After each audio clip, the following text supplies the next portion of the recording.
Hello, everybody, and welcome to Mindset Mondays.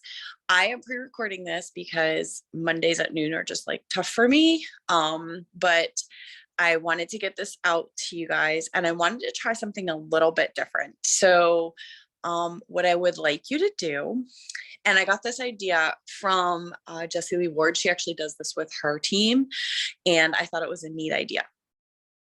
So, what I want you to do is close your eyes. I want you to just sit there and close your eyes. And I'm going to read you a story, and it's in the book The Slight Edge. I love this book. I think this is so good. Everybody needs this book. This is one of those books that I will read over and over and over again. And it's because I believe every time you learn, something inside you changes. Your vibration changes, something inside you changes, and you are open to receiving different messages. So the first time through any self-development or anything like that, you're going to receive different messages from that book. But then the next time, because you grew and your mind expanded and you learned, the next time you read through that same book, you're going to be open to information you weren't ready for before. So this is definitely one of those books that I'm going to read over and over and over again. I can't wait till it makes it to book club because I've already been through it once. I'm in the process of going through it a second time. I love it. But this is essentially the story behind The Slight Edge. So I just want you guys to kind of take some time. And I'm only going to do this for about 20 minutes because if you don't like it, if you don't like the format, then I'm not completely boring you to death. But I hope it inspires you to read this book. So, sorry, setting my timer for 20 minutes. And this is The Slight Edge. And I want you guys to just relax. I don't want you to work while I'm doing this. I want you to just sit in your chair, close your eyes, and let me tell you the story. Okay. I want to tell you about two friends I've known since I was a kid, guys from my old neighborhood in New Mexico. These two characters grew up together, went to school together, graduated together, and roomed in college together. They were both pretty personable guys, and I got along with both of them. They had identical childhoods, though by high school, they had both earned reputations as mischief makers. Still, they both had more than enough drive and ambition to make up for whatever strikes they had against them. When you add it all up in terms of their skills and potential, I would say they were evenly matched. In fact, they were almost identical in every way except one, which was the different path they took and where they led. The first friend dropped out of college, moved from New Mexico to Daytona Beach, Florida, the spring break capital of the world, where he became a beach bum, lifted weights, chased girls, and let his blonde hair grow long and curly. People started calling him the Gorgeous George, after the WWE wrestler who brought pro wrestling into America's living rooms. My friend was pretty popular in a big fish in a small pond kind of way. But he was a beach bum, cutting golf greens to make ends meet, sweating in the sun while he lugged around bags of golf clubs for the wealthy. Frustrated and unhappy, he eventually left Daytona Beach and went back to New Mexico, where he went into business for himself. And what happened? The business failed, and Gorgeous George lost everything.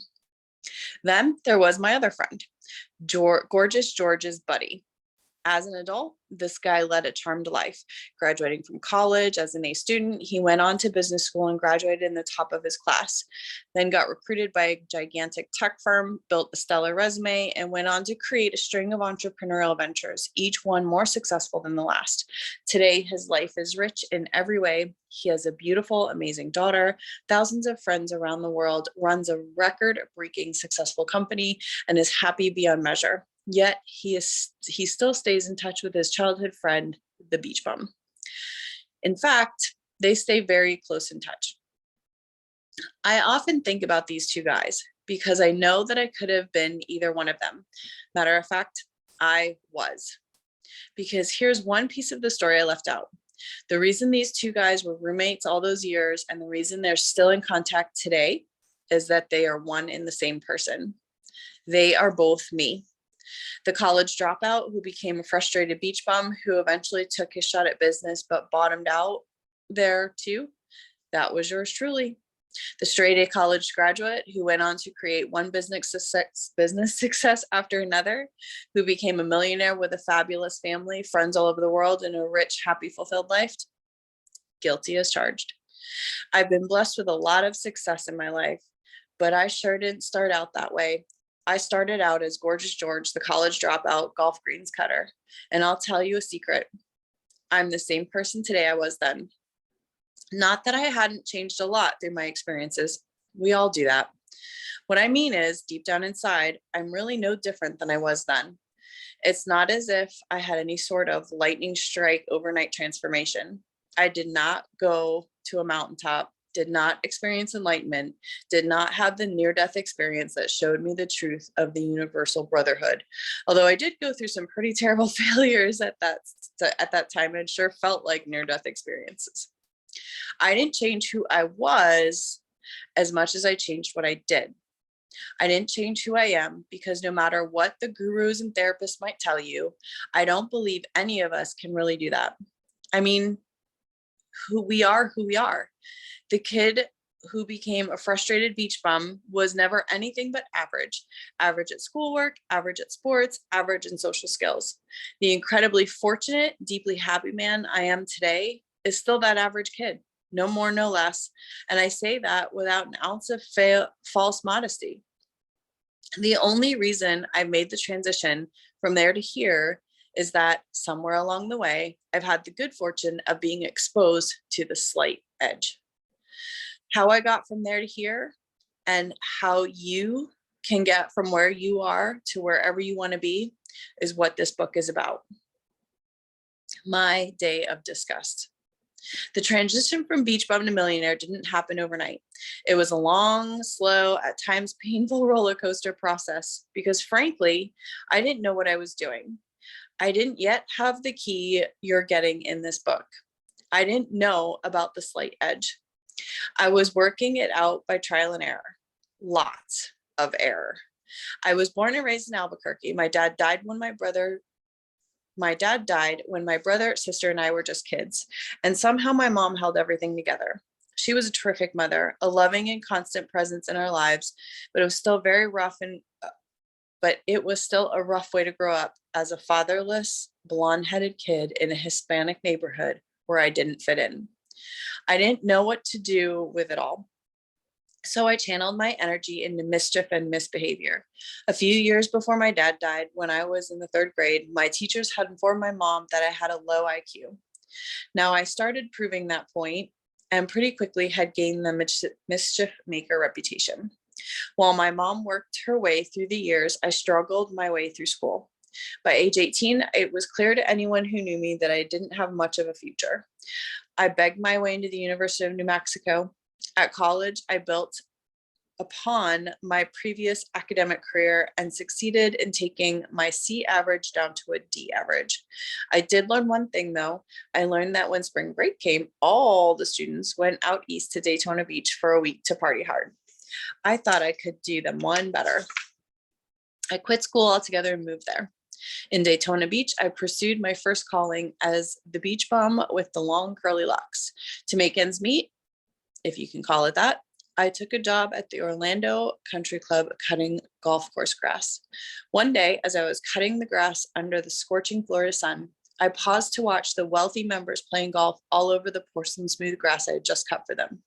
Watching them hum to and fro in their zippy golf carts, in their dapper golf outfits, with their classy golf bags filled with expensive golf clubs, I felt a burning question simmer up inside. Why is it that they are over here riding in carts and I'm over here working? I don't get it. How come they were over there putting while I was over here cutting? Hey, I was as good as those people were. Why did they get to have it 10 times, 20 times better than me? Were they 20 times better than me? Were they 20 times smarter, or did they work 20 times harder? I don't think so. I felt like there was something going on here that I should get, something that ought to be crystal clear, but that for me was clear as mud. It all seemed so unfair. For whatever reason, as happens in so many people's lives, I found myself staring squarely at the fork in the road, a point I now refer to as my day of disgust. That moment of impact we sometimes hit in our lives when we come smack face to face with our circumstances and without having a clue to what or how of it, make a decision change.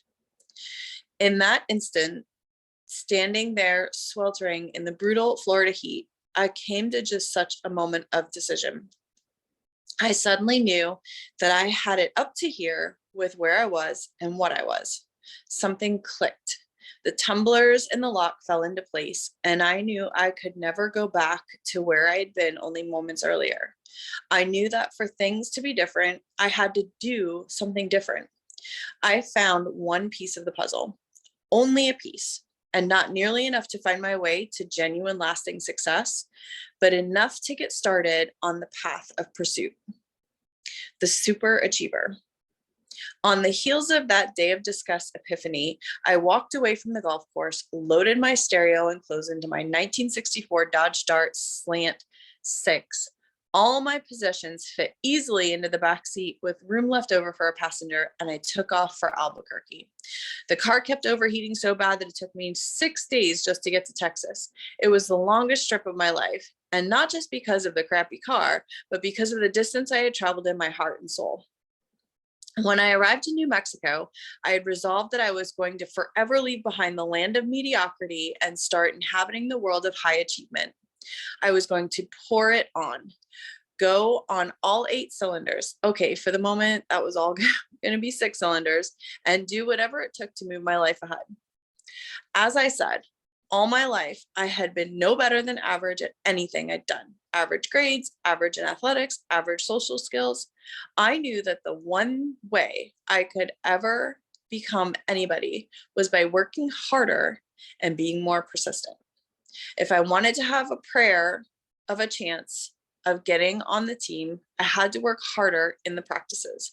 If I wanted to impress somebody in the social world, I had to work harder at it. If I was going to get good grades, I would have to study harder. So I did. That semester, for the first time in my life, I got straight A's. I went on to business school and graduated at the top of my class. And the rest, you could say, was history. Except that it wasn't. I didn't know it yet, but just working harder doesn't do it. If it did, then everyone who works hard would have it all. And all you have to do is look around you and you see that this isn't the case. The world is chock full of people who are working their butts off and still getting their butts kicked by circumstances. I was about to find this out. Fresh out of college, I went to work at the Albuquerque International Airport, where I continued to pour it on, work my tail off. In what seemed like no time at all, I had become one of the youngest international airport managers in the country.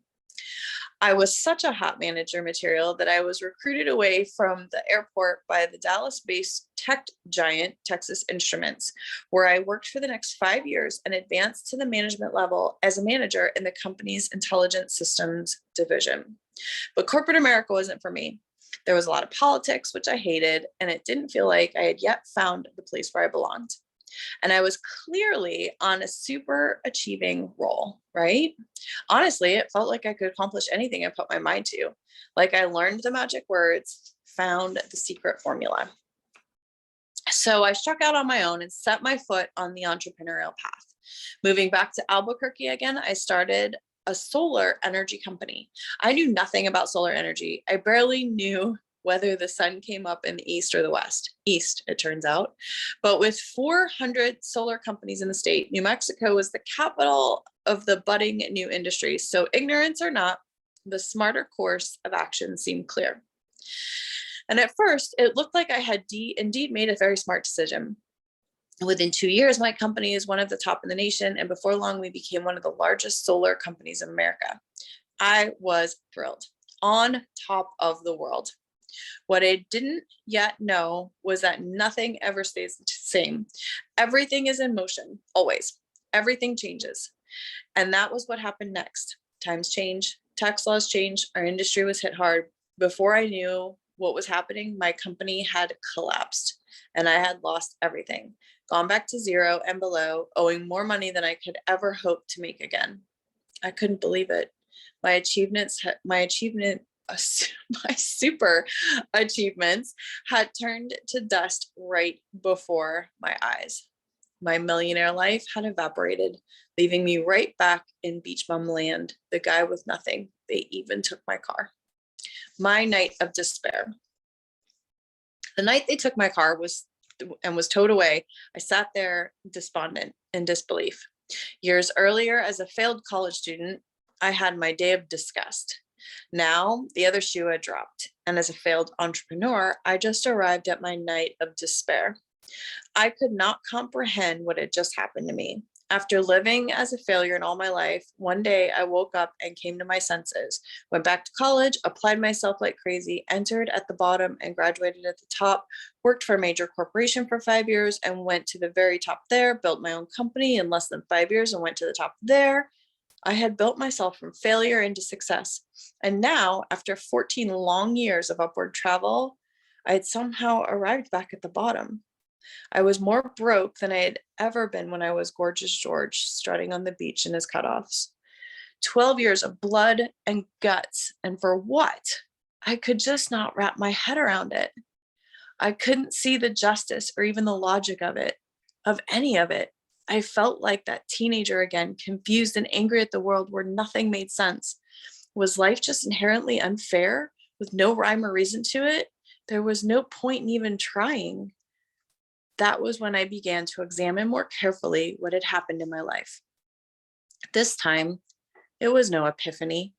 This time, it wasn't like that moment on the Orlando golf course. There was no switch I could throw in my life, no sudden resolution to make things better. I had already done that, and look where it had gotten me. No, this time I needed to sit down and start carefully, methodically, systematically, sorting through the mixed up pieces of my shattered life. There had to be some logic here. I had to find it. So let's see. I'd been a college dropout, a beach bum, a complete financial failure.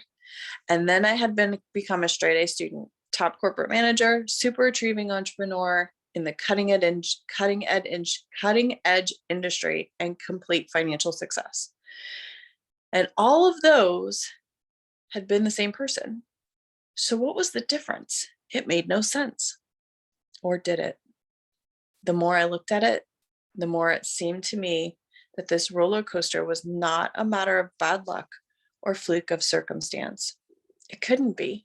There was something about what I was doing that wasn't working. But on the other hand, there had obviously been times when I was doing what totally worked. So what was the difference? For the first time, I began to see that over the years of my career, I had gone through a sequence of experiences that held the secrets to success as well as to failure. I began to see the seeds of both beach bum and millionaire lay in the simple actions I took every day. Escaping the curse of the roller coaster. Up to that point, I knew I was average. If I had continued accepting that as simply the way things were, then nothing much in my life would have turned out for me. The shift in my life began happening when I stopped taking for granted that just because I was an average guy, that meant I was doomed to no more than average results. Now I started questioning whether this was true. I began doing a systematic review of my life and taking a very close look at my actions and my results. Here is what I saw. When people are looking down the barrel of failure in their lives, they will do whatever it takes to get them moving, something, anything, to start climbing upward toward the point of survival. And then once they get to that point where they're keeping their heads above water, they start heading back down again. As they start getting close enough to the failure line that they can see it coming, they go, whoops, I'm heading towards failure. And then they do whatever it takes to turn their trajectory around and start heading back up. And the cycle repeats. That's what I had been doing. That's what so many people do, living their lives like this, oscillating between failure and survival, surviving towards success, striving towards success, and maybe even reaching a level of success, but then inadvertently turning back and heading downwards again. We do this in our finances, in our health, in our relationships, and in our lives as a whole. But why? Well, you could say it's because we sabotage ourselves for all kinds of reasons. Our father was mean to us, so now we're mean to ourselves. We're conflicted because society sends us mixed messages. We've fallen into a pattern of self-sabotage because for some reason, we don't feel like we deserve success. And maybe some of those things are true for you. Heck, maybe they're all true. I have no idea. And truthfully, I don't really care because none of it matters. The truth is, whatever other factors may or may not be there, the only reason we keep following this roller coaster of almost success and near failure, this sine wave of mediocrity, this curse of the average, is that we're missing one simple point. And that was the point I stumbled on. As I began examining my success and failures, what I gradually realized was that the very same activities that had rescued me from failure, that had carried me from failure line up to the survival line, would also rescue me from average and carry me from the survival line to the success line. If only I would keep doing them. And that was exactly the point. That was exactly what I wasn't doing. Once I got a little way above survival and was starting to head up into the warmer waters of success without realizing it or without thinking about it, I would stop doing the things that had gotten me there.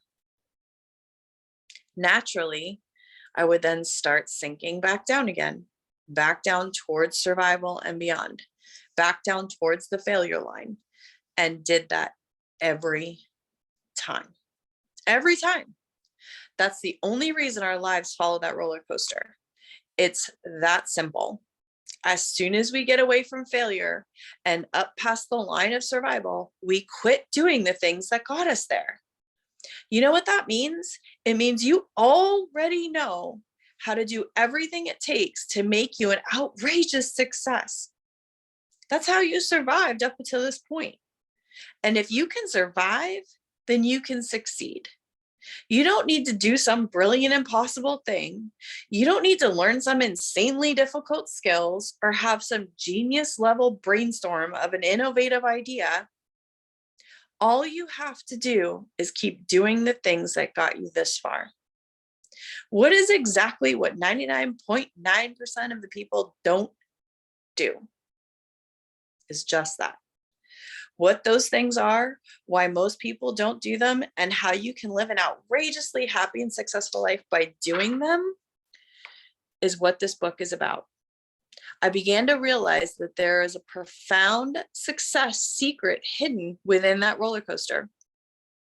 If we would just keep doing the things that got us from failure up to survival in the first place, the things we already know how to do and we're already doing, they would eventually carry us all the way to success. What exactly are those things? What are the actions that move us upward on that curve? And what are the actions that drive us down? I'll tell you what they are in a single word: simple. The things that take you out of failure and up towards survival and success are simple. So simple, in fact, that it's easy to overlook them. Extremely easy to overlook them. It's easy to overlook them because when you look at them, they seem so insignificant. They're not big, sweeping things that take huge effort. They're not heroic or dramatic, mostly because they're just little things you do every day that nobody else even notices. They are things that are so simple to do, yet successful people actually do them. When unsuccessful people only look at them and don't take action. Things like taking a few dollars out of a paycheck, putting it into savings and leaving it there, or doing a few minutes of exercise every day and not skipping it, or reading 10 pages of an inspiring, educational, life-changing book every day, or taking a moment to tell someone how much you appreciate them and doing that consistently every day for months and years. Little things that seem so insignificant in the doing, yet when compounded over time, yield very big results. You could call these little virtues or success habits. I call them simple daily disciplines, simple productive actions repeated consistently over time. That, in a nutshell, is the slight edge. Beach bum or millionaire. The reason I'm telling you the story of the beach bum and the millionaire is that it's not only the story of my life, it's the story of your life too. You have both a beach bum and a millionaire inside you, a potential failure and a potential success. We all do. What makes the difference in how things turn out? Actually, you do. The truth is, you have complete control over the direction that the rest of your life takes. Since that night of despair, I have built some very successful businesses and earned more money than I ever dreamed of back when I was a corporate manager, a solar energy entrepreneur. I've also experienced more joy and fulfillment in my relationships than I knew was possible. And as I write these words, I am healthier, more energized, and more alive today than I was 10 years ago. I am happier today and have better relationships and more satisfying professional life than I did 10 years ago. And 10 years ago, things were going pretty well. In fact, in my life today is better in every way than it was 10 years ago. And I expect to be seeing the same thing 10 years from now. Of course, I could lose it all tomorrow. It's happened before. I'd survive. But there is something I cannot lose. And with that one thing, I could start from scratch and build it all back up again and do it in record time. That one thing is the slight edge. One more thing. When I say millionaire, I'm not purely talking about money or financial success. I'm using the term here as a label for success, but it's only a label, a metaphor, just as beach bum is only a metaphor.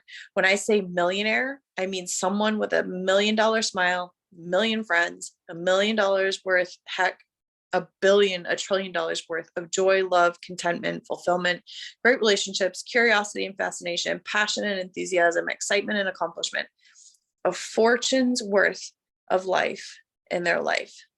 And I want this for you.